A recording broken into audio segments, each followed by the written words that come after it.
ഇന്നത്തേതൊരു കഞ്ഞിക്കഥയാട്ടോ പറയാൻ പോണത്. അപ്പോൾ ഞാനൊക്കെ സ്കൂളിൽ പഠിക്കുന്ന സമയത്ത് എനിക്ക് തീരെ വണ്ണം ഉണ്ടായിരുന്നില്ല. അപ്പോൾ നമുക്ക് പ്രശ്നമില്ലെങ്കിലും കൂടുതൽ പ്രശ്നം എന്തായിരിക്കും നമ്മുടെ നാട്ടുകാർക്കായിരിക്കുമല്ലോ. അപ്പോൾ അതുപോലെ തന്നെ നാട്ടുകാർ കാണുമ്പോൾ പറയും, ഓ ഈ കുട്ടിക്കൊന്നും കൊടുക്കുന്നില്ലേ, വീട്ടിലൊന്നും ഉണ്ടാക്കുന്നില്ലേ. അതൊക്കെ പോട്ടെ. അപ്പോൾ നമുക്ക് നമ്മുടെ കഞ്ഞിയിലേക്ക് വരാം. അങ്ങനെ ആരോ പറഞ്ഞു കഞ്ഞി കുടിച്ചാൽ നല്ല വണ്ണം വയ്ക്കുമെന്ന്. അങ്ങനെ ഞാനെന്തായി, കഞ്ഞി കുടിച്ചു തുടങ്ങി.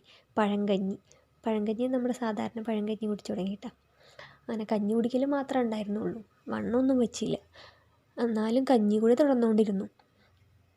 അങ്ങനെ ആ സമയത്താണ് എനിക്ക് ഈ കഞ്ഞിയുടെ റെസിപ്പി കിട്ടുന്നത്. ഇത് വേറെ ആരെയൊന്നുമല്ല കിട്ടിയത്, എൻ്റെ അച്ഛൻ തന്നെ എനിക്ക് പറഞ്ഞു തന്നിട്ടുണ്ട് ഈ കഞ്ഞിയുടെ റെസിപ്പി. ഇത് നമ്മുടെ സാധാരണ കഞ്ഞി പോലെയല്ല. ഈ കഞ്ഞിയും ചെറുപയറും മാത്രമല്ല ഇതിലിടുന്നത്. കഞ്ഞി, ചെറുപയർ, അതുപോലെ തന്നെ നമ്മുടെ ചെറിയ ജീരകം, വെളുത്തുള്ളി, പിന്നെ അതുപോലെ തന്നെ വെജിറ്റബിൾസ് ഇടും.